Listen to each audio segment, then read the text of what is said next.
Perfecto.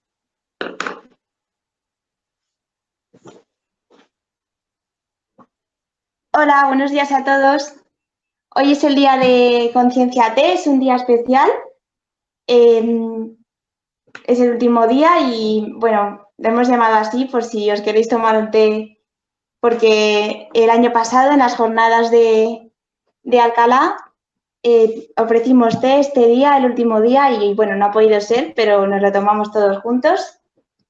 Estas jornadas de hoy tenemos acceso, son una serie de webinars organizados por la Delegación de Estudiantes de Farmacia de la Universidad de Alcalá de Henares, en colaboración con la Cátedra Extraordinaria de Derecho a la Salud y Acceso a los Medicamentos de Farmamundi, y en colaboración con No es Sano y Salud por Derecho.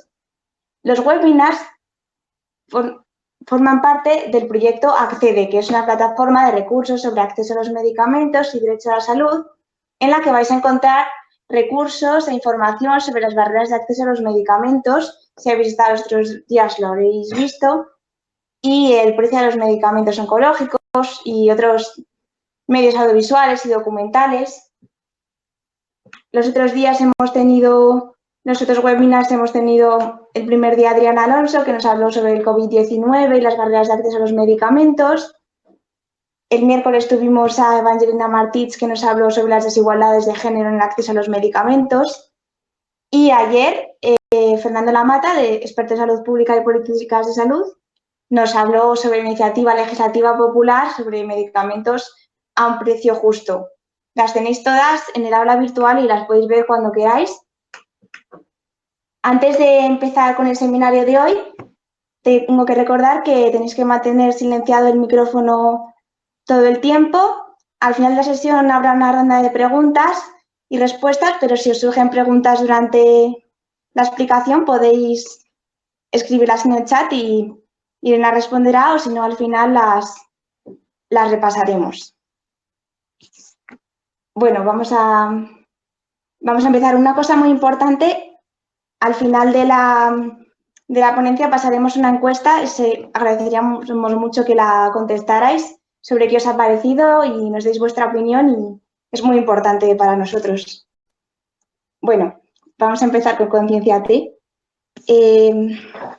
Bueno, tenemos hoy a Irene Romero, que es una residente en anestesiología y reanimación y está en el board de la UAM, que es una red universitaria para el acceso a los medicamentos, y participa con ellos en la UAM de Europa desde 2014, realizando cursos de formación sobre el acceso a los medicamentos. En esta jornada de hoy de Conciencia T, no sé si tenéis vuestra T con vosotros, nos va a hablar sobre activismo y experiencias desde la universidad por un futuro de derecho a la salud. Va a estar hablando sobre 20 minutos aproximadamente y después también podéis hacer preguntas en voz alta si queréis. Bueno, Irene, te dejo a ti que nos cuentes lo que quieras y encantados de tenerte aquí. Vale, pues...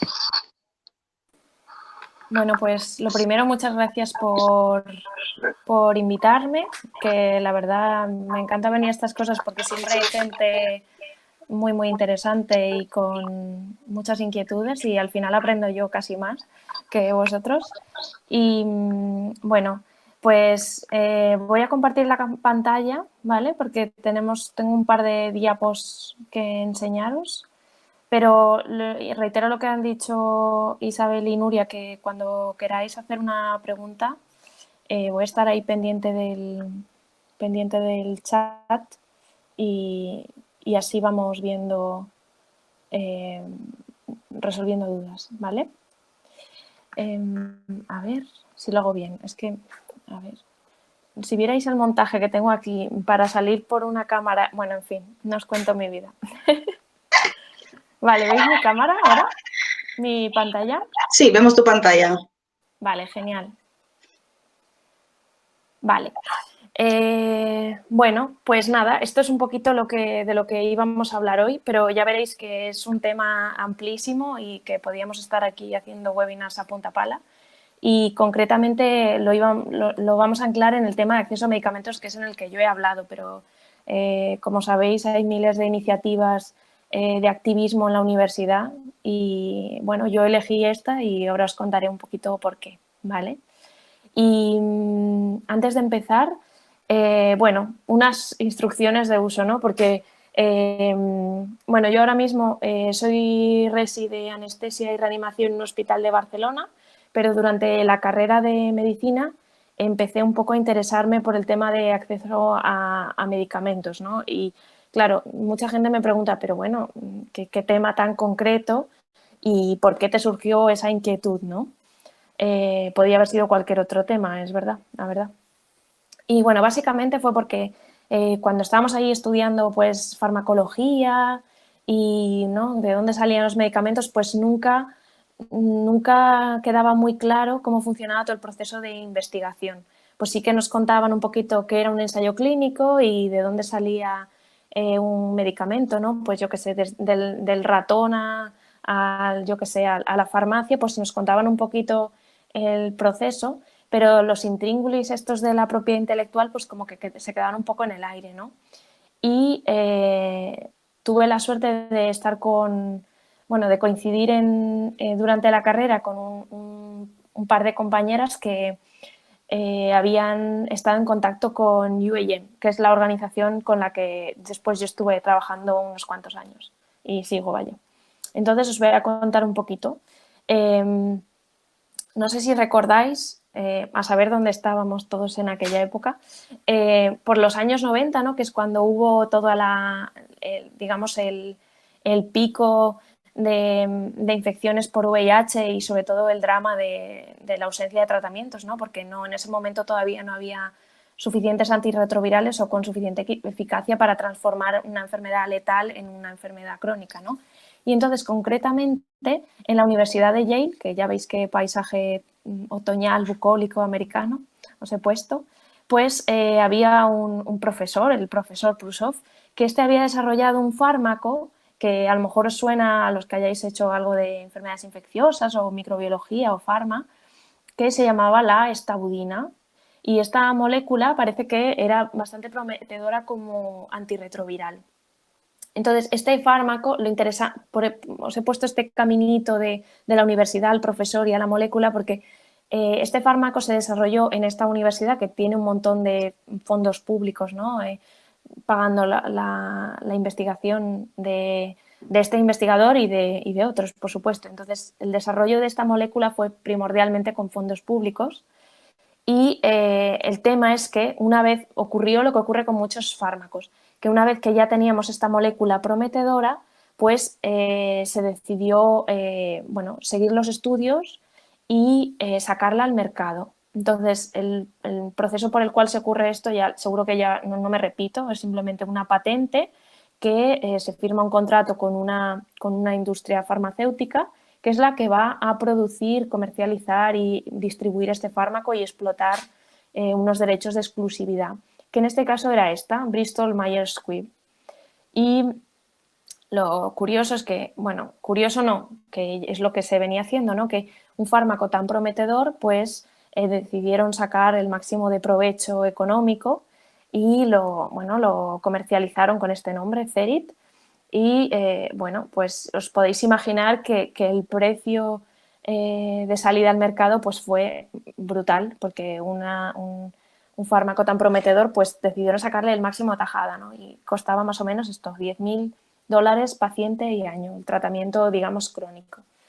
Entonces, como os imagináis, hay mucha gente que este fármaco no lo puede pagar, y no solo en Estados Unidos, sino en otros muchos países. Y entonces, en Sudáfrica, concretamente, donde, bueno, uno de los países más afectados en ese momento por la infección por VIH, pues surgió con Médicos Sin Fronteras y otros grupos de activistas locales una campaña pidiendo que bajaran los precios. Y asimismo, dentro de la propia Universidad de Yale, esta chica, que bueno, que ya han llovido también desde entonces, pues que es estudiante de Derecho de Yale en aquel entonces, pues se alió con Médicos Sin Fronteras para pedir, como estudiante de esa universidad, que se rebajaran el precio de este medicamento y así pudiera acceder todo el mundo. Y entonces ella es una de las fundadoras de UAM, porque de este grupo de estudiantes cañeros, digamos, activistas, pues surgió UAM, y entonces básicamente en lo que se especializaron fue en ir a por todos aquellos fármacos que habían salido gracias a fondos públicos y que fueran comercializados a un precio asequible, ¿vale? Y como veis salieron noticias sobre este tema y entonces la idea es que, bueno, que todo el mundo tuviera acceso a estos fármacos. Y este fue como el primero de muchos. Y ya veis que del VIH, ¿no? de la falta de medicamentos de VIH ya ha llovido bastante. Y consiguieron rebajar el precio a $350 paciente y año. Fue simplemente una super campaña presionando a la universidad para que no cediera la patente y dejara que, bueno, que la gente tuviera que pagar tanto, ¿vale? Y entonces aquí viene mi mensaje principal de toda la charla de hoy, que es que, bueno, que a veces nos encontramos con causas, ¿no? Que parecen completamente perdidas, absurdas y completamente inamovibles, y en realidad, incluso desde la universidad, se pueden hacer muchas cosas, tanto estudiantes como docentes, profesores, investigadores, yo qué sé, doctorandos, que pueden un poco cambiar el rumbo de los acontecimientos, ¿vale? Y se resume en esta diapo. No sé si aquí sois estudiantes o estáis trabajando en temas de acceso a medicamentos o doctorados, másters, no sé. Ponerlo por el chat para que me haga una idea. Y bueno, y vamos allá de cómo esta chica, Amy, pudo hacer una campaña. Obviamente no estaba sola, pero la idea es que al final de este ratito que estemos aquí hablando, pues tengáis ganas de salir adelante con una campaña a la que se os ocurra, ¿vale? Seguramente con estos webinars se os han ocurrido un montón de ideas de, yo qué sé, tanto, ¿no? La ILP es un proyecto súper chulo y real y anclado, ¿no? En lo que se está haciendo hoy en nuestro medio, pero hay miles de campañas de acceso a medicamentos que existen o que están por hacer, ¿eh? Y nada, y aquí os traigo mi receta mágica, mi poción mágica de Panoramix para hacer una campaña en ciencia política y, bueno, os va a encantar, esto va a revolucionar cómo se pueden cambiar las cosas, ¿vale? Y entonces yo la he dividido en 8 pasos y son 8 pasos muy sencillos para gente que no tiene ni idea de cómo hacer una campaña, un activismo, porque pensar que yo era eso, la típica estudiante de medicina, pues que iba ahí a clase y, bueno, pues dijo un día, pues ¿por qué no hacemos algo más, no? Y todo esto pues ha sido aprender a base de ensayo-error y de estar rodeada de gente que sabe más y que te enseña cosas.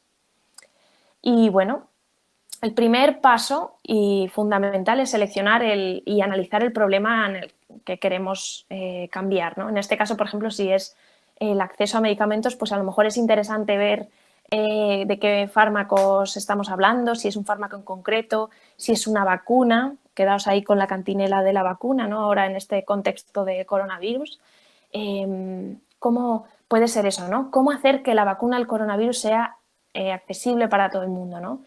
Y entonces, aparte, hay que hacer un poco del ratón este súper detective y decir, bueno, ¿cuáles son las causas de que tengamos este problema? ¿Y cuáles son las consecuencias? Y ahí os vais a poder encontrar un montón de pistas de cómo construir la campaña, ¿vale?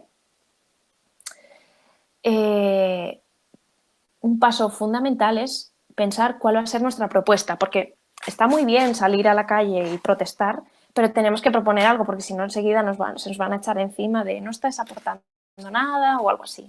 Entonces, como ya hemos identificado el problema, busquemos la solución o las alternativas o las opciones, ¿vale? Y estas preguntas que os he puesto aquí pues son bastante relevantes, ¿no? ¿Cómo lo queremos lograr? ¿Para cuándo lo queremos? ¿Lo queremos para mañana? ¿Para cuándo queremos la vacuna del coronavirus? ¿Para el año que viene? ¿Para este otoño? ¿Quién va a solucionar este problema, ¿no? Y esto nos va a permitir ir desgranando los actores de una campaña.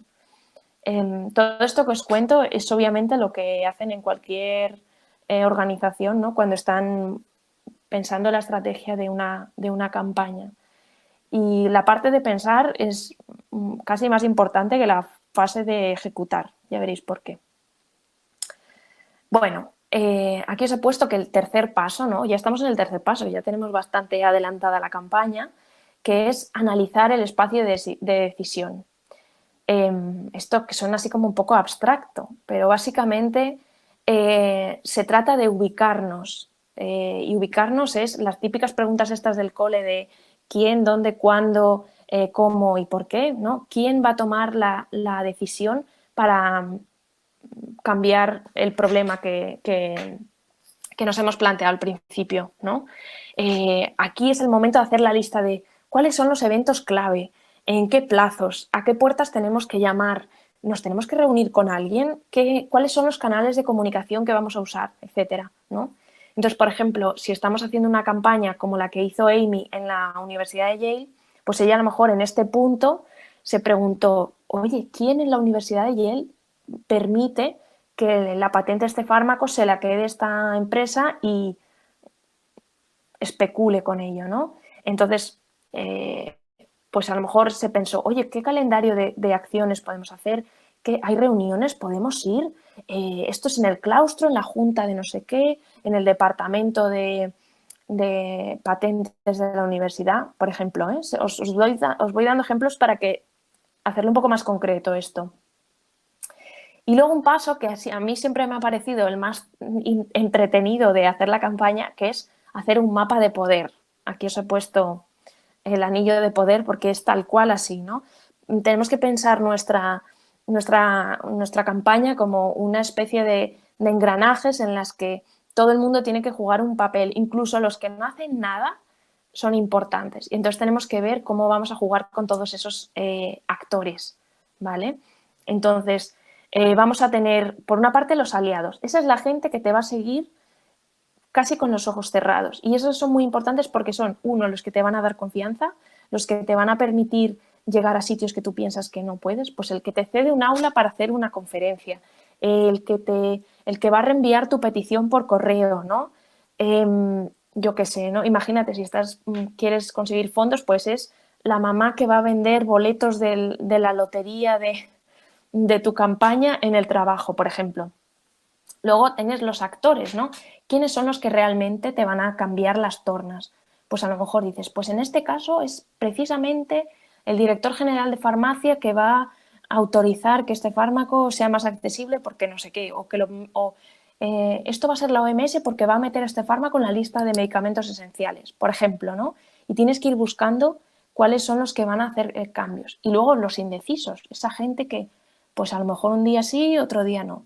Y luego los oponentes. Los oponentes suelen ser los más fáciles de identificar, pero hay que contar con ellos porque ellos a veces te pueden dar tus propias armas y eso es muy interesante, porque son los que a lo mejor van a escribir un artículo diciendo un montón de chorradas y eso te va a dar pie a que tú respondas y les dejes mal y entonces va a salir la causa a la luz o algo así.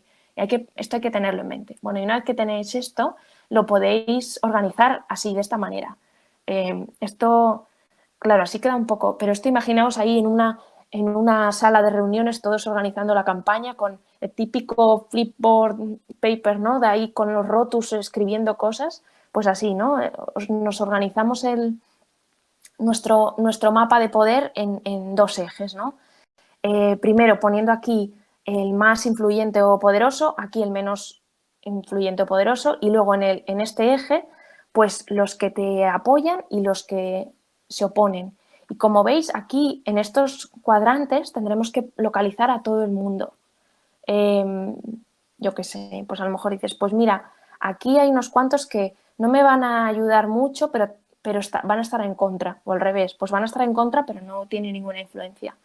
Y aquí al revés, ¿no? Aquí tendremos a los actores, a los aliados y habrá que ver, esto nos va a permitir priorizar y hacer una estrategia de acciones, ¿vale?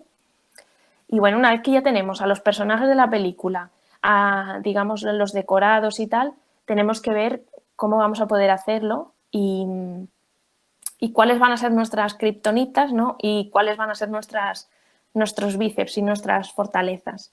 Esto es muy importante porque nos va a evitar perder tiempo en cosas que no vamos a poder hacer y al contrario poner más esfuerzo en cosas que van a ir al grano, ¿vale? Que van a realmente cambiar las tornas.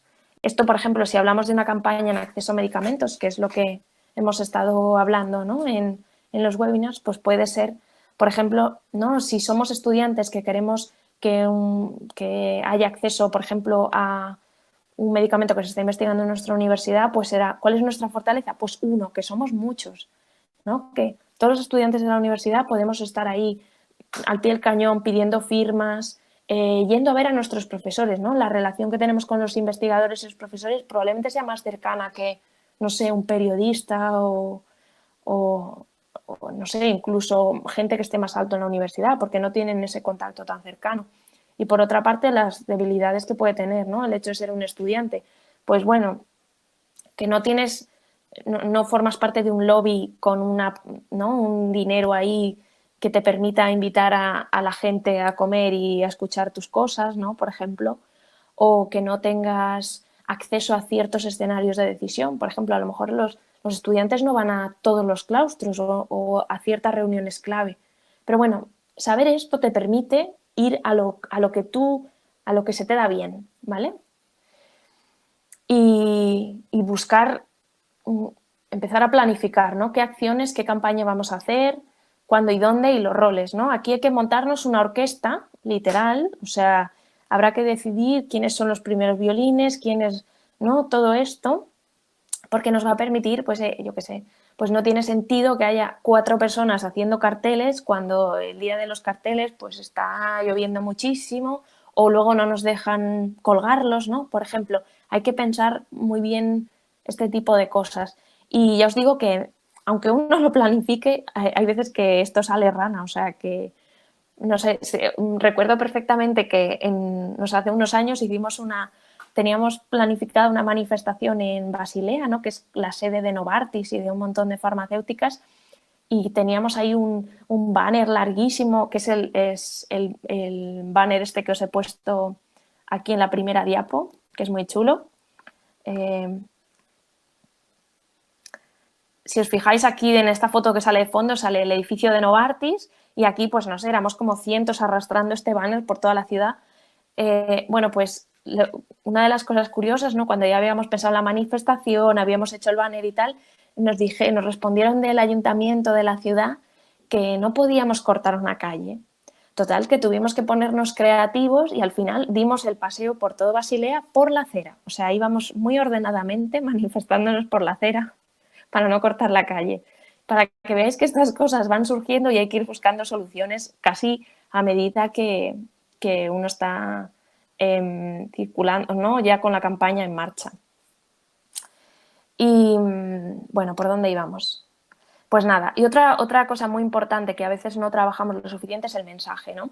¿Cuántas veces habéis oído, ¿no? Que algún anuncio en la tele, ¿no? Por ejemplo, yo creo que en este sentido tenemos que aprender mucho la publicidad, porque la publicidad yo qué sé, en 30 segundos, un minuto, nos han dado un mensaje que puede ser compra este coche o ponte este perfume o ven de viaje a este crucero, ¿no? Y ellos tienen una forma muy poderosa de transmitir tu mensaje y de convencerte. Bueno, luego depende del producto que sea, ¿no? Pero que quizás cuando hacemos activismo deberíamos aprender un poquito más de la publicidad para hacer llegar nuestro mensaje y convencer a la gente, ¿no? Y a los que deciden realmente, ¿no? Los que parten el bacalao. Y ¿por qué no realmente usar herramientas de marketing? Y de hecho hay un montón de organizaciones de artistas y activistas que se dedican a usar el arte, la publicidad y el marketing social para aplicarlo a causas de, pues esto, ¿no? Campañas de activismo, de justicia social, por el bien común. Y bueno, ¿no? Por ejemplo, aquí en esta es una petición que ha lanzado la Alianza Europea por una I+D asequible, y como veis el mensaje es súper claro, ¿no? Que queremos que los medicamentos y las vacunas frente a la COVID-19 sean asequibles. Entonces aquí pone un poco los 4 principios y, bueno, si os metéis en la web encontraréis ahí detallado todo, pero este paso de elegir esta frase es súper clave, porque habrá gente que ya solo con esto entre a la conversación y gente que diga, no, uy, esto no es de mi terreno, esto no nos interesa o de esto no queremos hablar, ¿vale? Más cosillas. Estamos ya en el punto 6, como veis tenemos prácticamente la campaña ya redondita y ahora tenemos que pensar en la estrategia, ¿no? Tenemos el contexto, los personajes, qué rol va a tener cada uno y ahora tenemos aquí, ¿no?, nuestro grupillo de estudiantes o de universitarios, pues tenemos que pensar cuál va a ser nuestra estrategia. Y se centra en estos puntos que os he puesto aquí. Cómo atacar al blanco, ¿no? Que puede ser nuestros oponentes o puede ser la figura que tiene el poder en este caso, ¿no? Y para ello tenemos que convencer a los indecisos para que se conviertan en aliados. Los aliados hay que motivarlos porque van a ser como, ¿no?, los que tiren del carro y los oponentes hay que vencerles, ¿no? Entonces aquí se trata esto de cómo conseguimos que lanzar esta flecha y que llegue a la diana y que por el camino haga el mínimo de vueltas y de interrupciones y que no haya obstáculos por en medio. Que los va a haber, porque esto es inherente a la acción humana. O sea, siempre te vas a encontrar, pues yo qué sé, que ese día de la manifestación pues hace mal tiempo, ¿no? O que falta alguien, o que alguien se ha quedado dormido y estas cosas pasan, la verdad. Y bueno, una vez que tenemos la estrategia, tenemos que pensar cuáles son las actividades de nuestra campaña. Y puede ser solo una actividad, ¿no? Que a veces esto no pensamos que por hacer mucho se nos va a oír en más sitios y a veces no. A veces es más un tema de priorizar qué estrategia es la más útil. Y bueno, fundamental obviamente pensar quién es el responsable, cuándo se va a hacer y con qué recursos contamos. Y aquí os he puesto unos eurillos, pero sinceramente creo que no es lo más importante. Y yo os diré que prácticamente todas las campañas en las que he participado ha sido un grupo de estudiantes, cada uno con su ordenador, haciendo cosas, o sea, sin gastar, o sea, sí, bueno, claro, tienes que pagar la conexión a internet y que te ceden tan amablemente tus padres o tu colegio mayor, pero básicamente es organizarse, motivarse, saber llamar a las puertas que tocan, ¿no?, en lo que hablábamos de identificar los actores y las dianas y tomarte en serio lo que vas a contar, tu mensaje, ¿no? Que esto yo creo que en UAM nos pasa mucho, que tenemos como muy claro la causa que queremos defender y somos como tan fan de nuestro mensaje que cuando llegamos a los sitios, al principio todo el mundo te mira así como, uy, este yogurín que nos viene a explicar de las patentes, ¿no?, y de las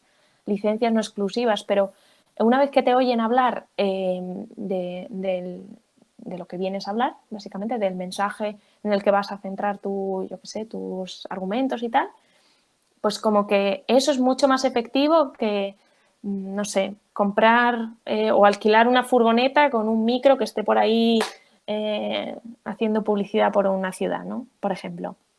O sea que yo creo que el dinero no es tan determinante y hay veces que es más ponerse creativo y encontrar a la gente correcta en el momento correcto. Y bueno, y ya el último punto, que como veis os he puesto aquí un atención, viene a ser porque la evaluación de la campaña es fundamental, pero para todo, o sea, cuando uno intenta, yo qué sé, pues vamos a recoger fondos estas navidades para, no sé, financiar no sé qué cosa, o vamos a recoger firmas de no sé qué petición.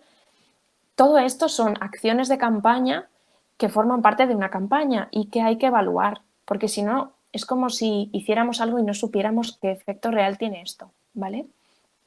Entonces, la primera pregunta que nos tenemos que hacer es, ¿hemos conseguido lo que nos habíamos propuesto? O sea, ¿nos hemos quedado así en plan hawaiano, feliz, relax esto ha sido un éxito o estamos así en plan como si hubiéramos metido los dedos en un enchufe. Esto es muy importante porque nos da una sensación, una perspectiva del impacto de nuestra campaña, ¿vale? ¿Y cómo se hace la evaluación? Otra pregunta que nos tenemos que hacer es, ¿hemos tenido algún efecto que no esperábamos? Esto a veces es una pregunta que no nos hacemos y es fundamental porque hay veces que más que conseguir el objetivo que teníamos de la campaña, conseguimos otras cosas que de alguna forma sirven para eso mismo, pero que no teníamos, bueno, que no nos habíamos planteado. Esto, por ejemplo, os voy a poner un ejemplo, ¿no? Imaginaos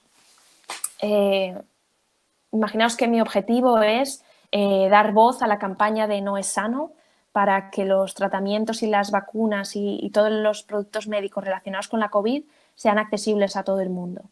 Pues a lo mejor una consecuencia de participar en esa campaña es que creo una conversación entre, bueno, no sé, entre otros participantes de la campaña y da pie a un grupo de trabajo muy interesante para seguir haciendo campaña. Eso es algo que yo no había previsto, pero que permite, ¿no?, engendrar nuevas acciones. Eso es muy interesante porque no lo tenía pensado y ha surgido.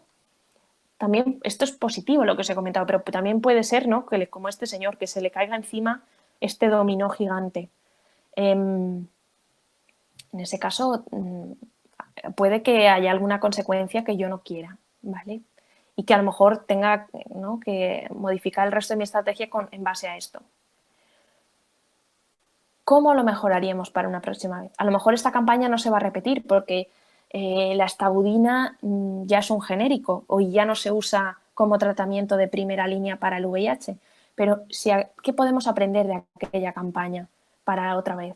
Pues bueno, a lo mejor no hablamos con todos los medios o a lo mejor nos olvidamos de contar con esta asociación que es súper influyente en estos distintos foros y hubiéramos podido llegar a más gente, por ejemplo. Y esto es muy interesante hacerlo porque nos permite mejorar para futuras campañas, aunque no sea del mismo tema, ¿vale? Y aquí os pongo cuáles son los errores más típicos, que los hacemos todos, ¿eh? O sea, esto es un disclaimer, ya os digo que todo el mundo hace estos errores, aunque seas el más experto en hacer campañas. 1, que no transmitas bien tu mensaje. Y ahí os reitero lo que os comentaba, de que teníamos mucho de aprender de la publicidad y el marketing. Pues que usemos un lenguaje que no entiende nuestro público. Si yo quiero que mi madre, por ejemplo, no sé, firme una petición para el acceso a la vacuna del coronavirus, no le puedo estar hablando como hablaría a un experto de patentes, por ejemplo. Hay que adaptar el lenguaje. Bueno, cualquier herramienta que se os ocurra para hacerlo más sencillo.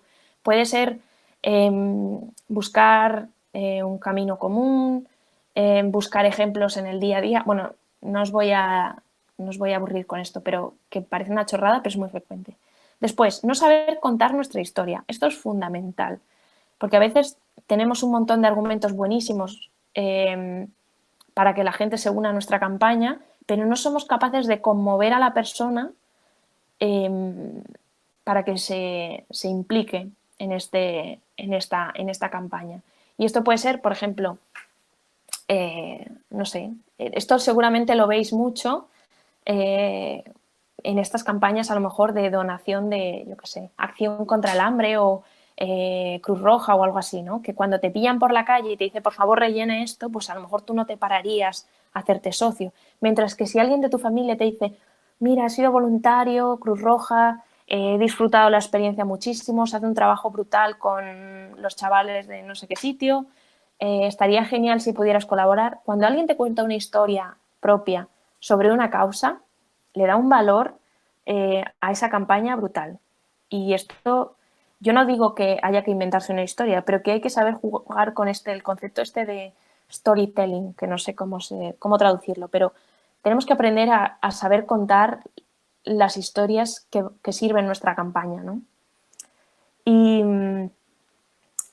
por último, eso, que usemos también las emociones para conmover a nuestro interlocutor, que parece que hablamos de cosas muy técnicas, ¿no? Y a mí eso me ha pasado mucho, que al final te vuelves tan experto en tipos de licencia de no sé qué, que no eres capaz de salirte de... Es difícil pasar del tecnicismo a la vida real, ¿no?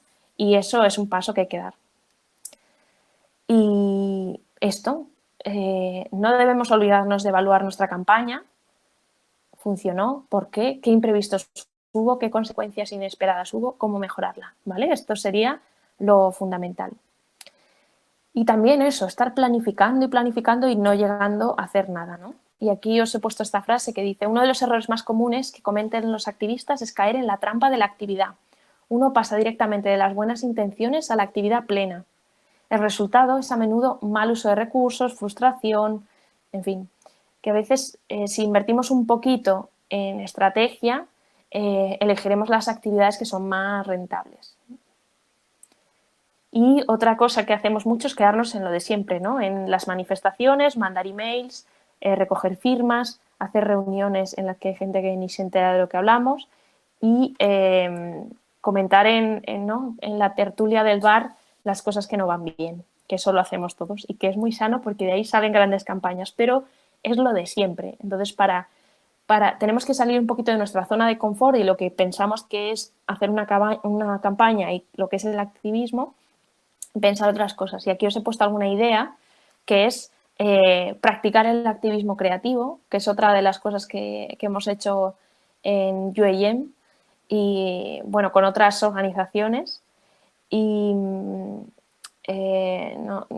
yo en algún momento de la vida he salido vestida de Sovaldi por la calle, como un medicamento gigante para protestar delante del Congreso, que se puede hacer y que uno se lo pasa bien y que genera curiosidad y el mensaje llega de otra manera. O sea, que os animo a que salgamos de la zona de confort y bueno, hay un montón de activistas que también están trabajando en este tema, ¿no? Por ejemplo, aquí os he puesto el colectivo En Medio. Esto es en Bilbao, no sé de cuándo es, y esto también es de En Medio. O sea que hay un montón de organizaciones pensando de forma creativa cómo hacer llegar los mensajes de justicia social que queremos. ¿Y por dónde empezamos, no? Después de todo esto, ¿por dónde empezaríamos a hacer una campaña? Pues yo os he traído 2 pinceladas sobre el tema, bueno, que nos ocupa ahora más, ¿no? Que es el tema de la COVID-19. Y como os habéis dado cuenta, aparte de la presencia de la pandemia, pues han surgido un montón de preguntas en cuanto al acceso a los medicamentos, a los test, a las vacunas, qué va a pasar con todo esto. Y esto obviamente genera una oleada de movimiento activista para ver qué iba a pasar con todos estos productos sanitarios, ¿no? Ya no estoy hablando de los EPIs ni de que si la mascarilla tal o cual, sino de los fármacos. Algunos seguro que os ha sonado, ¿no? La historia de que algunos de los fármacos que se han usado han sido fármacos antirretrovirales, ¿no? El Kaletra es el más conocido y que de hecho una de las primeras noticias que tuvimos de este tema en las noticias fue que la compañía que lo comercializa, pues que digamos liberó la patente, entre comillas, para que se pudieran hacer genéricos de este fármaco. Por ejemplo, esa es una de las noticias que hemos tenido, ¿no? Y aquí os he puesto algunas otras para que veáis que el tema de acceso a los medicamentos sigue generando pasiones todos los días en la prensa y más con el tema del coronavirus, ¿no? Tenemos que repensar la Big Pharma, ¿no? La industria farmacéutica como la hay ahora, ¿no? Ojalá no nos olvidemos de la gente más desfavorecida en el frenesí por tener una vacuna del coronavirus. También todo el debate ético, ¿no? De si se iba a ensayar esta vacuna en África o no, que en Francia hubo bastante jaleo con el tema.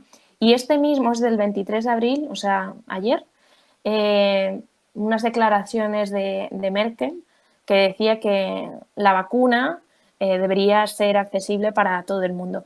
Y si os fijáis, este discurso que es tan difícil que digan los políticos y que tomen medidas, suele ser el mensaje de muchas de las campañas de acceso a medicamentos.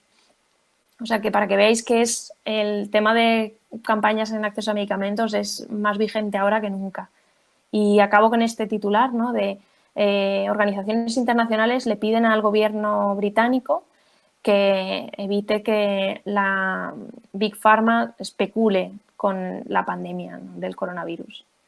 Y bueno, estos, por ejemplo, son algunos de los mensajes que estamos viendo estos días, ¿no?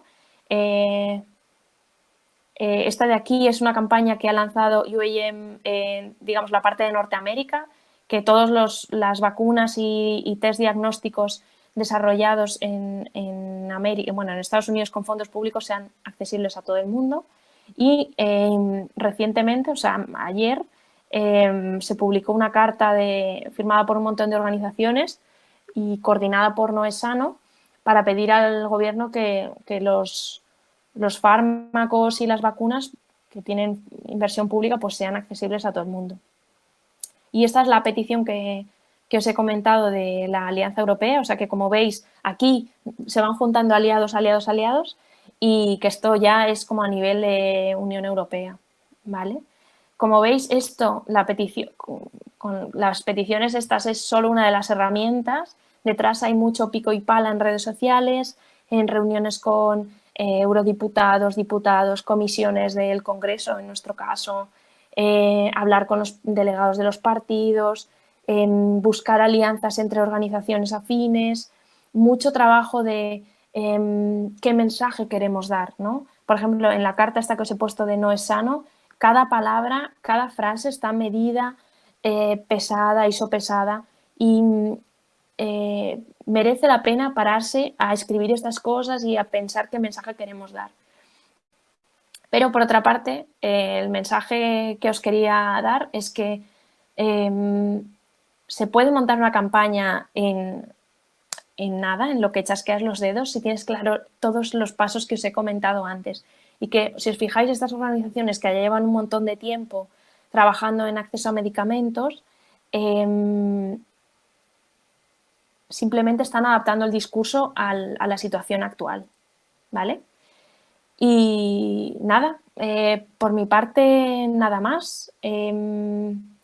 Espero que hayáis aprendido alguna cosa. Espero que podamos ahora discutir un poquito qué os ha parecido, qué dudas tenéis, qué inquietudes os genera esto, y cualquier duda que tengáis, aquí estoy. Os dejo aquí no sé si se ve bien, mi correo, escribidme lo que queráis y yo pasaré la presentación a María y a Nuria para que la cuelguen en el aula virtual para lo que queráis. O sea, es de dominio público, lo que queráis, ¿vale? Y si queréis más materiales o cualquier cosa, pues bienvenido sea.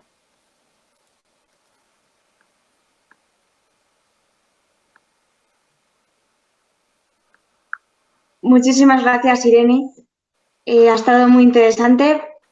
Recordaros que ahora pasaremos una encuesta de satisfacción para que nos contéis si lo habéis oído bien, si tenéis sugerencias o algo. Y ahora vamos a pasar a las preguntas, si alguien tiene alguna pregunta.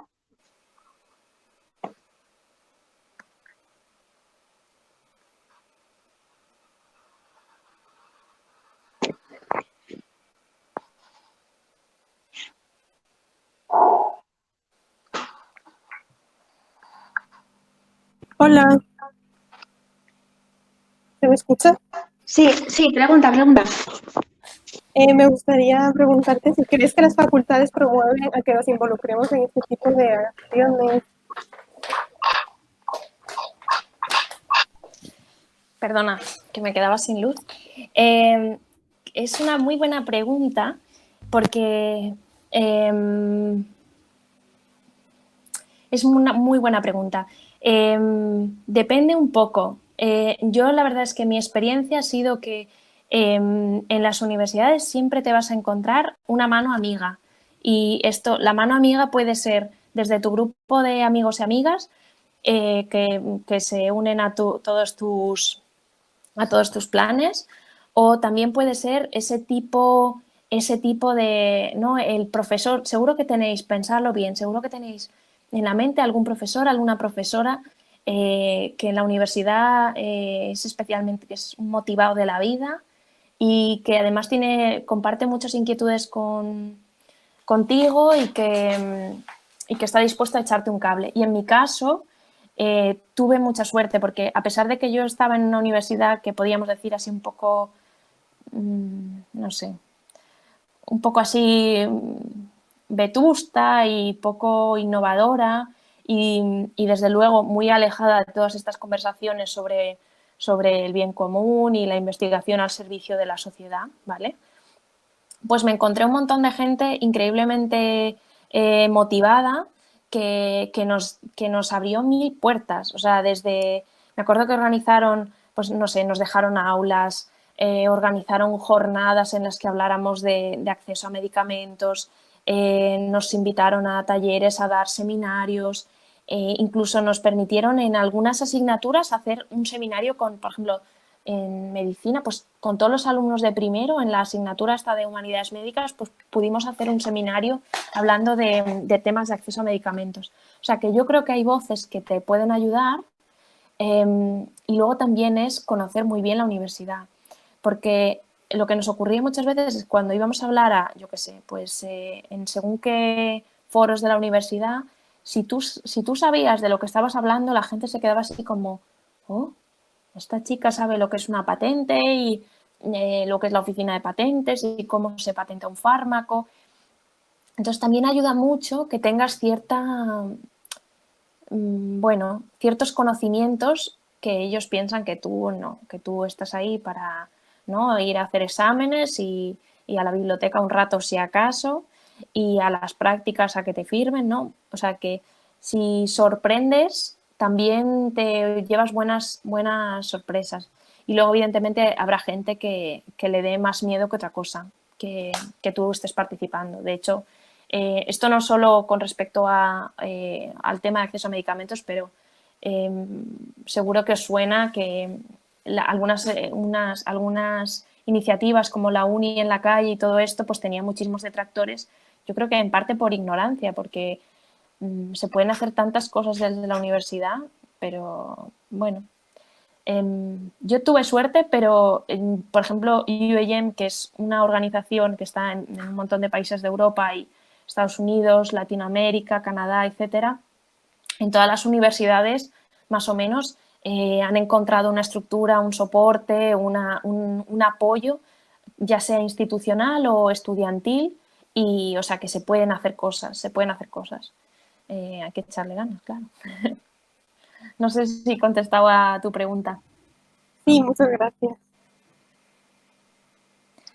Nacho pregunta, ¿cómo seguir con el activismo tras la uni? ¿Cómo darle continuidad? Es una excelente pregunta que yo me hago cada día. Pues precisamente tu pregunta recalca una de las cosas más chulas, que en la universidad tienes oportunidad, tienes tiempo, ¿no? Hay vacaciones y tal, y entre prácticas y tal siempre puedes juntarte a hacer cosas, y luego cuando se supone que ya has acabado la uni, yo que sé, estás haciendo investigación, un doctorado, o estás preparando unas oposiciones, o trabajando o algo así, pues uno, te falta tiempo. Y otro problema que yo también veía, a lo mejor no en mi caso particular, pero en compañeros y compañeras, es que según en qué causa estuvieras metida, podía haber un poco de conflicto de interés con lo que estuvieras haciendo, ¿no? Yo lo he visto, por ejemplo, en UAM, ¿no?, que había compañeros míos que eran estudiantes de farmacia o graduados en farmacia o lo que sea, que entraban a trabajar en la industria farmacéutica y su activismo en UAM les ponía en una situación de jaque porque parecía como una amenaza para la empresa, o bueno, yo creo que son lamentablemente son algunos casos que crea esa dificultad. Pero sí que se puede. Primero, porque no sé si este tipo de causa es la que más te interesa, pero piensa que las organizaciones que hacen activismo en la universidad muchas veces tienen contacto con otras organizaciones de la sociedad civil que hacen lo mismo fuera de la universidad. Entonces, siempre puedes colaborar con esas organizaciones una vez acaba tu etapa universitaria. Y si lo que te engancha es esto, hacer campañas, participar, desde luego están encantadas de contar contigo porque, bueno, ya os digo que a mí me dijeron, ¿te quieres disfrazar de Sofosbuvir? Y yo dije, allá que voy, donde quieras, dime dónde y yo voy. O sea que yo creo que es posible, ¿no? Por ejemplo, en el caso de acceso a medicamentos hay un montón de organizaciones en España que trabajan en este tema y además con muchas vertientes diferentes, ¿no? Por ejemplo, Farmamundi tiene una vertiente muy de farmacia y también tiene una perspectiva de género muy interesante. Noesa no es una campaña, o sea, ahí es activismo 100%. Y además con mucho trabajo en el Congreso de los Diputados, con los partidos políticos, en campañas electorales, o sea, un trabajo muy chulo. Y Salud por Derecho también, Médicos del Mundo también tiene un trabajo muy interesante, la parte más así de consumidor, pues yo que sé, la OCU. Quiero decir que si os interesa este tema, puedes seguir colaborando con organizaciones afines, digamos, o en el mismo ámbito después de la uni, y luego ya lo que me parece no va más es que tú te plantees cuando acabes la universidad en trabajar en una organización de estas, que si lo puedes compatibilizar es muy, muy, muy, muy interesante y además puede que sea una vía profesional que no te habías planteado, ¿no? Pues esto yo personalmente, por cosas de la vida, no lo he hecho, pero tengo muchos compañeros y compañeras que han acabado la carrera y han estado, yo qué sé, 2-3 años en UAM y ahora están trabajando en MSF Access Campaign o en Health Action International o que, bueno, no sé si estuvisteis el lunes con Adrián Alonso, pues Adrián acabó la carrera, hizo un máster y empezó a trabajar justo en este tema, acceso a medicamentos en una organización que trabajaba sobre este tema. O sea que también se puede ver como una carrera profesional. O sea, no pasa nada con ser activista profesional.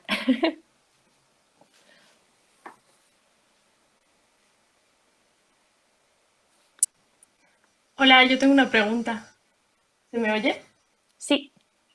Sí. Tú estás trabajando para UAM, que es un grupo muy grande, ¿no? Que tiene tiene un montón de universidades, distintos países, etcétera. ¿Hasta qué punto es importante tener una campaña común? Si es mejor que las cosas se lleven localmente, si hay independencia para hacer campañas independientes, o si es mejor tener una idea de campaña común, o qué sería lo ideal. Una pregunta difícil. Pues yo creo que esto forma parte de la estrategia, porque hay veces que te resulta más rentable o más eficiente, o no sé cómo llamarlo, adherirte a una campaña que ya está en marcha, que puede ser de tu propia organización, pero a nivel internacional o europeo, o a lo mejor decir, no, mira, es que con los recursos que tenemos, mejor nos centramos en hacer una campaña en la universidad nuestra. Y esto es una cosa que, bueno, que yo he tenido que hacer y decidir porque a lo mejor en un momento concreto en el grupo de UAM en el que yo estaba no había suficientes personas como para que unos pudiéramos hacer una cosa, otros pudieran hacer otra cosa y entonces era como, bueno, vamos a elegir algo que nos motive a todos los del grupo y que podamos hacer. Entonces a lo mejor pues tienes que elegir entre unirte a una campaña o unirte a otra. Y yo creo que es muy importante para decidir esto, porque me lo vas a preguntar que en base a qué se decide, es muy importante que cuando os unáis a una campaña o queráis organizarla, sea una cosa con la que estéis personalmente comprometidos o comprometidas, ¿no? Por ejemplo, pues, no sé, si os dan a elegir entre dos campañas y hay una que os toca muy de cerca porque tenéis, no sé, vuestra historia personal se relaciona con esto, o alguien de vuestra familia, amigos, o amigas, o pues a lo mejor eso os motiva más porque os veis más metidos en el papel este, ¿no? Por ejemplo. Yo creo que vuestra motivación personal debe ser uno de los criterios para meterse o no en una campaña, porque si no, porque es fundamental para que sigáis con ella. A veces las campañas duran bastante tiempo y hay que estar al pie del cañón con toda la energía. Entonces, si es algo que os toca muy, muy de cerca, pues mejor, mejor.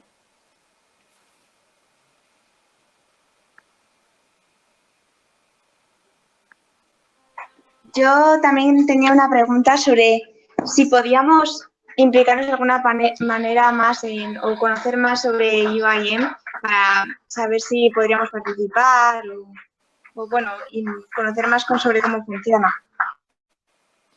Pues, bueno, sí, realmente como más nos hemos organizado ha sido a través de páginas de Facebook, y de hecho hay un grupo de Facebook de UAM Global, se llama, en el que, bueno, sobre todo se comparten muchas cosas, muchos artículos y tal, que es como uno empieza a informarse, ¿no?, del desastre de sistema de innovación que tenemos. Y normalmente lo que suele hacer la gente es como ir buscando gente afín o que geográficamente esté cerca para montar cosas. Aquí en España tenemos una página que es UAM Spain en Facebook. Y... Uy, Nuria, qué rápida. Y bueno, y podéis uniros y se pueden hacer cosas. En realidad, ahora mismo lo que más hacemos en UAM Spain es justo lo que estaba preguntando Julia antes de unirse o no a una campaña. Es, dado que no somos un gran grupo de personas ahora mismo, lo que hacemos es dar soporte a otras organizaciones que están trabajando sobre el tema de acceso a medicamentos en España. Pues ya sea, pues por ejemplo, somos cofirmantes de la carta esta que os comentaba antes de No es Sano, y bueno, y colaboramos un poco con todas las organizaciones que ahora en España trabajan el tema de acceso a medicamentos.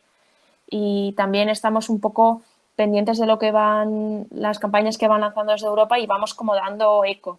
Y bueno, puede ser tan sencillo como ir rebotando peticiones más globales, como otras estrategias, que puede ser, pues yo que sé, hacer un curso de formación o ir a hablar no sé, voy a hablar con algún diputado o alguna diputada, que eso también lo hemos hecho en alguna ocasión, o simplemente en la universidad, pedir que la universidad en la que estamos haga que toda su investigación financiada con dinero público pues sea de dominio público. Por ejemplo, bueno, esas dos vías puede ser. Hay más preguntas en el chat. Vamos a ello. Ana pregunta, ¿sabes de alguna organización de acceso a medicamentos en la que sea fácil colaborar como voluntaria?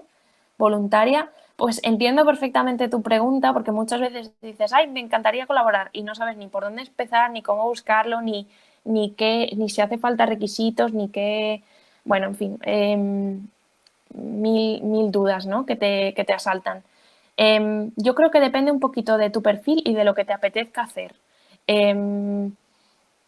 Porque hay gente que, por ejemplo, a mí una cosa que me gustaba mucho de UAM era que era una organización muy técnica, y de hecho yo creo que una de las cosas por las que se nos conoce más es que, a pesar de ser estudiantes de la uni, es gente que hacemos investigación en temas de propiedad intelectual, que estamos ahí siempre como ratillas de biblioteca buscando formas de argumentar que los medicamentos tienen que ser accesibles y asequibles, y como con una forma bastante técnica.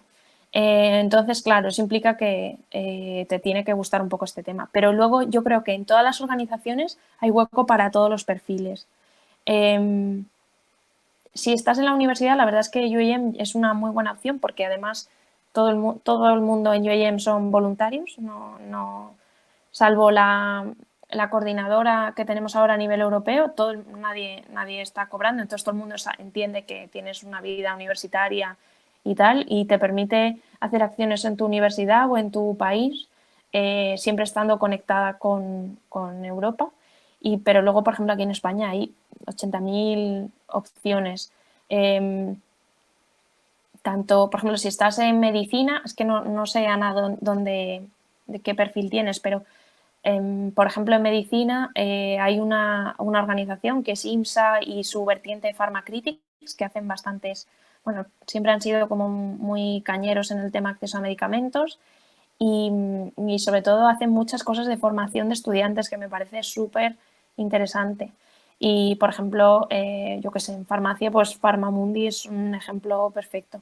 Y luego ya más en otras organizaciones fuera de la universidad, pues tienes No es Sano, Salud por Derecho, Médicos del Mundo, bueno, por ejemplo, prácticamente todas las organizaciones que veáis firmando en cosas en No es Sano, que están aquí en España, hacen cosas muy interesantes de acceso a medicamentos. Y a nivel ya un poco más internacional, bueno, los clásicos son MSF Access Campaign, que es como la vertiente de Médicos Sin Fronteras que se dedica al acceso a medicamentos, que salió un poco de lo que os comentaba antes de la lucha por los precios de la estabudina, y hace un trabajo muy, muy interesante. Y bueno, tenéis muchísimas organizaciones, la verdad, que da para, no sé, para organizar un congreso mundial de organizaciones. Luego, cuando vamos a los eventos y todo esto, o hacemos cosas, siempre somos como los mismos 4, pero hay muchas formas de iniciativas de participar, la verdad.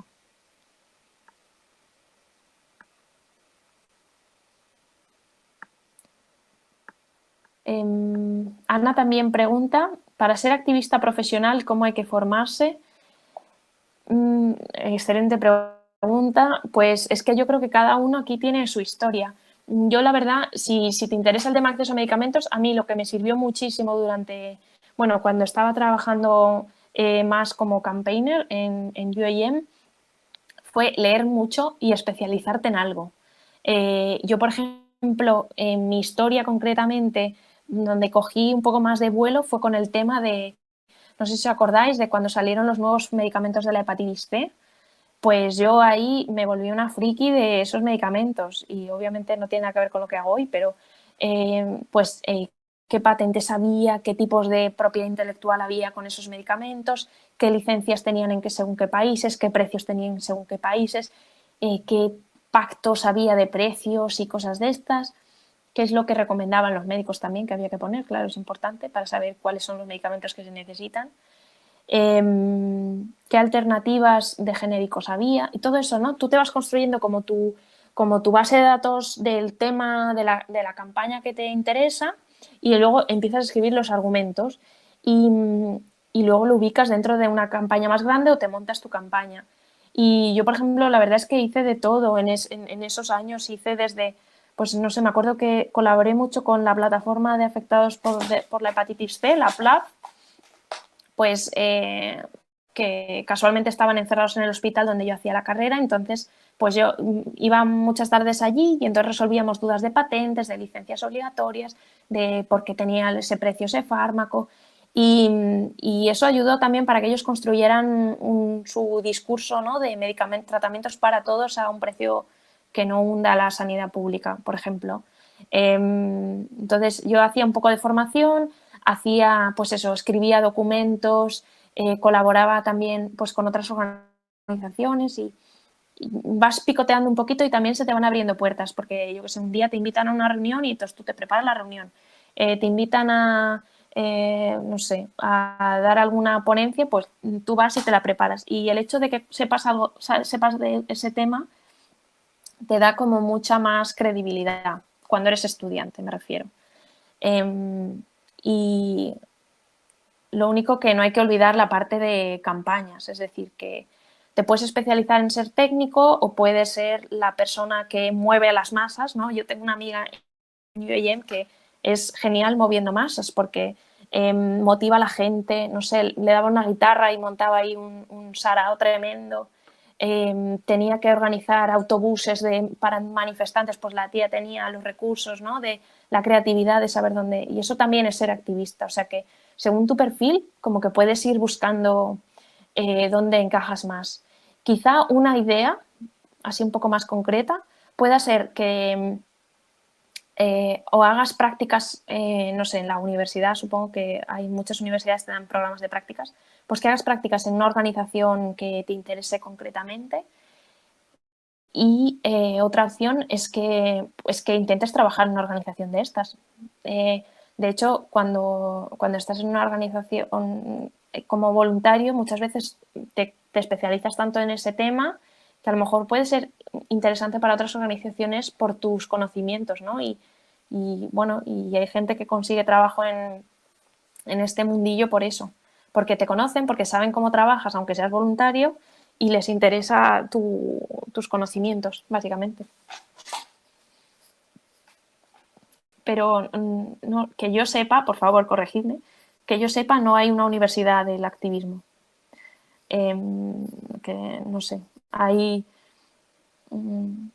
formas hay muchos recursos online, pero sobre todo es aprender del día a día y yo empezaría por estar motivado y conocer de lo que por lo que vas a luchar, entre comillas.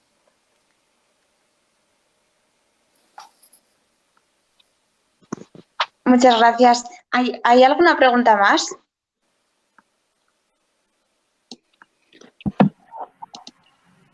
Bueno, yo quería hablar, soy Nuria de Farmamundi y un poco afirmar un poco lo que estaba diciendo ahora Irene.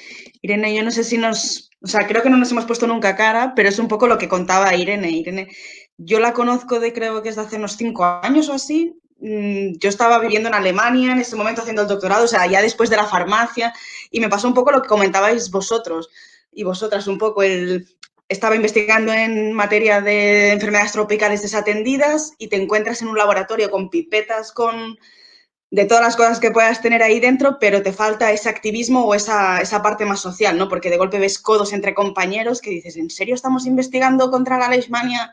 Y aquí la gente se está peleando para ver quién publica primero el artículo X. Entonces, yo justamente en Alemania, que mira, estás toda la vida en España y no conoces UIM, y justo lo encontré allí, estando allí, pero me conectaba a través de las conferencias Skype, que en ese momento estaban haciendo así. Entonces, apoyo un poco la idea de Irene, que es muchas veces la necesidad de implicarte, buscar y no tener miedo al mandar un mail a decir a qué reuniones estáis haciendo, cómo lo estáis haciendo, asistir. Después yo también asistí a algunas de las reuniones de la propia universidad donde estaba investigando. Y es verdad que en muchas cosas no me pude implicar mucho, o sea, cada uno después tiene que tomar la implicación que ve en su interior o cómo puede implicar y hasta dónde. Pero es un poco ver el camino y hacia dónde quieres ir y hacia dónde te quieres especializar. Yo después me metiré por el tema más de género, no tanto acceso a salud, pero más de género, y ahí estaba yo haciendo mis articulitos o colaborando justamente pues con Farmamundi y así.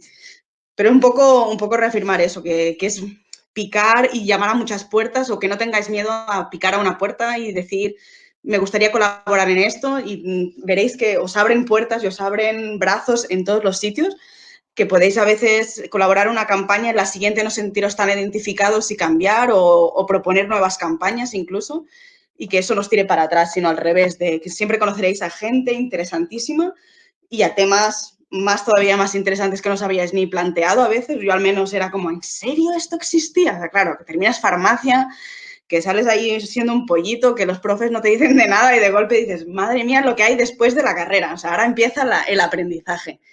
Y nada, un poco eso. Deciros también que en el aula virtual sí que se creó uno de los documentos con algunas de campañas y de entidades, pero que igualmente, Irene, te animamos a que nos compartas más campañas o más movimientos para que podamos compartirlos, y a todas las personas que crean que pueden compartir algún movimiento, ya sea del barrio, local, internacional, pues que lo podamos compartir entre todos y entre todas, porque seguramente os identificaréis con alguno de ellos y podéis participar. Y ya está.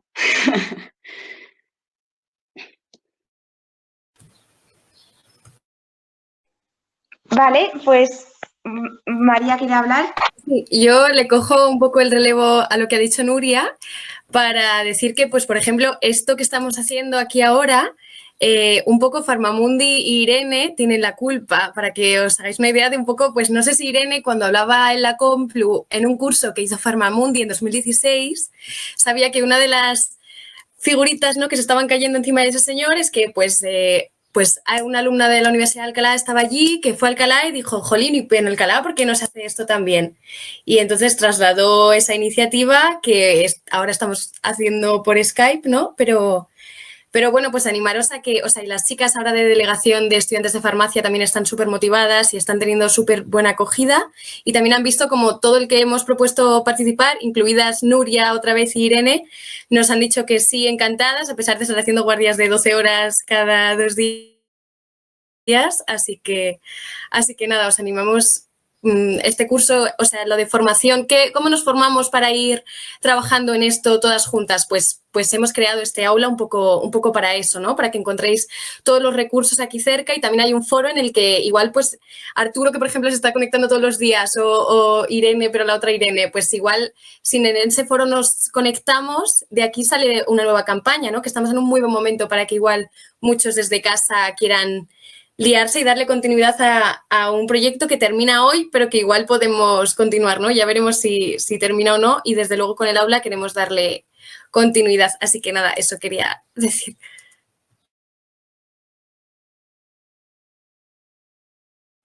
Yo quería añadir una última cosa y ya me callo. Es que en realidad hacer una campaña o hacer activismo es como de las cosas más sociales que existen y muchas de las cosas por las que uno se motiva es por la gente y seguro que os pasa que las campañas en las que hayáis participado es porque estabais con vuestro grupo de, no sé, de colegas y os habéis liado la manta a la cabeza y habéis hecho cosas, ¿no? Y de ahí surgen cosas de ese estilo. Y para mí, desde luego, fue muy realidad que cuando empecé en UAM fue porque éramos un grupo como de, no sé, unas cuantas que se nos ocurrió meternos en esto y dijimos, pues vamos a hacerlo, pues venga, vamos a mandar correos, pues y hacíamos sesiones por Skype y nos íbamos formando unas a otras y pues una iba a una reunión, pues le contaba a las demás lo que había visto, lo que había aprendido y también es formas de trabajar, ¿no? Si tú estás a gusto trabajando con una persona y te motiva la misma causa que esa persona, es que puedes implicarte en mil cosas, literalmente. Y lo bueno de esto, que esto para mí ya es mi satisfacción personal de ahora, es que cuando hacemos alguna cosa de acceso a medicamentos siempre veo caras conocidas de gente con la que, bueno, pues has colaborado en varios proyectos y con las que te llevas muy bien, ¿no? Que es, pues eso, el lado social que tiene esto y que la verdad engancha.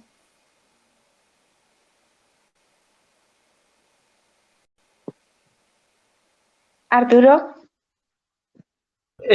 A ver, esta era una duda que tenía, ¿vale? Pero que no sé muy bien cómo enfocarla. Y es que supongo que al principio, cuando empiezas en estos temas del activismo, has comentado que pues, lo suyo es encontrar aquello que te atrae, especializarte y que eso pueda acarrear pues, un mayor grado de implicación en la materia. ¿Cómo haces tú para encontrar eso que te motiva? Porque hablando desde la experiencia personal, pues veo muchas cosas que me interesan y pues voy picoteando tal y cual, pero como que todavía no he llegado a profundizar en nada. Pues esto es una pregunta que se hace todo el mundo, ¿no? Porque, y seguro que algunos y algunas de vosotros estáis no en ese punto de que os habéis apuntado mil cosas, y ya no me refiero a activismo, me refiero, ¿no? Seguro que conocéis a alguien o sois esa persona que está apuntada a baile de no sé qué, a cerámica y a japonés y hay como mil cosas que os interesan y os motivan y no sabes muy bien con qué quedarte. Yo creo que llega un momento que naturalmente te inclinas hacia algo y también lo que te hace elegir es un poco la responsabilidad. Y en mi caso fue así, me acuerdo que yo iba a alguna charla online de UAM Europa, o sea que te ibas ahí a un Skype y había un montón de gente ahí hablando y contando cosas de campañas muy interesantes y un día se me ocurrió levantar la mano y decir, hola, a mí metedme en esto. Y claro, cuando ya cuentan contigo y tienes que ir a las reuniones y prepararte cosas, y ahí ya como que te metes como en la autopista de este tema y bueno, es muy absorbente, muy absorbente y en plan bien, la verdad es que engancha. Y luego es lo que decía Nuria, que tú metes la patita en el tema, pero es que a lo mejor allí te encuentras otra persona que te habla de un proyecto que tiene y a lo mejor saltas a ese proyecto porque te interesa más. Y eso es perfectamente guay, la verdad. Lo más importante es eso, que hagáis lo que os motiva, y lo único que, claro, que a veces dices, es que hay demasiadas cosas con las que me gustaría, participar y te falta tiempo. O sea, bueno, es que el problema del tiempo lo tiene todo el mundo. Pero sí, yo creo que te vas metiendo en cosas y vas eligiendo. No sé cuál es vuestra experiencia, ¿qué pensáis?